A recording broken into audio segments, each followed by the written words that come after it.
से पूरा chapter interest के साथ आज से पढ़ेंगे। जैसे किसी भी कॉम्प्लेक्स कंपाउंड का दो पार्ट होता है, एक होता है आयनाइजेशन स्फीयर और एक होता है कोऑर्डिनेशन स्फीयर।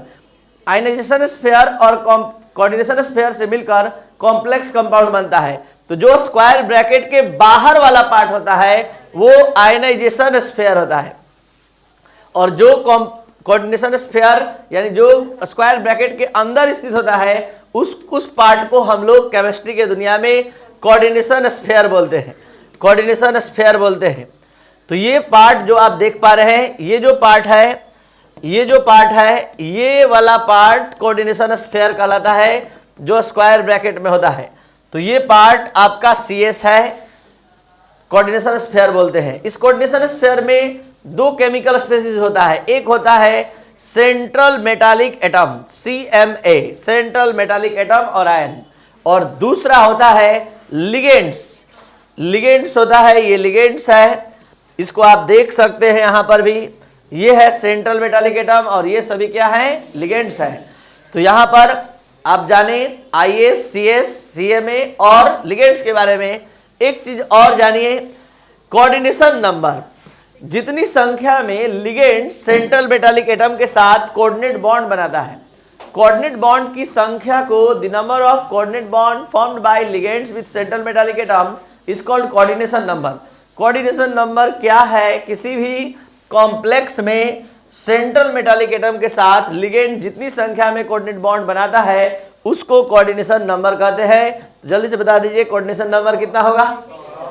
तो यहां पर आपने जाना व्हाट इज IS, मतलब किसी कोऑर्डिनेशन मतलब किसी कॉम्प्लेक्स कंपाउंड का वो पार्ट जो स्क्वायर ब्रैकेट के बाहर स्थित होता है उसे आयनाइजेशन स्फीयर कहते हैं। जो स्क्वायर ब्रैकेट में प्रेजेंट होता है कोऑर्डिनेशन स्फीयर कहलाता है। कोऑर्डिनेशन स्फीयर में दो केमिकल स्पेसीज होते हैं, सेंट्रल मेटालिक एटम और लिगेंड्स, और जितनी संख्या में कोऑर्डिनेट बॉन्ड का formation ligand central metallic atom के साथ करता है उसको कहते हैं coordination number.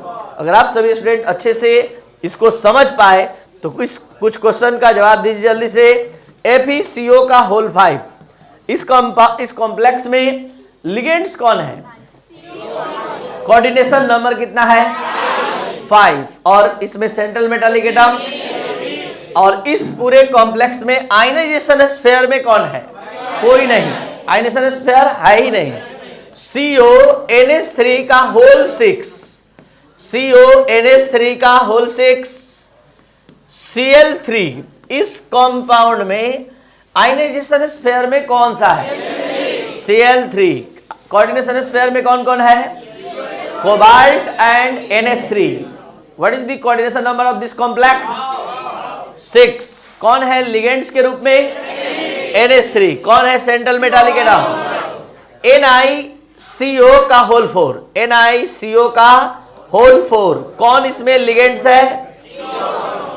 CO, carbon monoxide. कौन इसमें, इसका कोऑर्डिनेशन नंबर कितना है? और इसमें आयनाइजेशन स्फीयर में कौन सा है?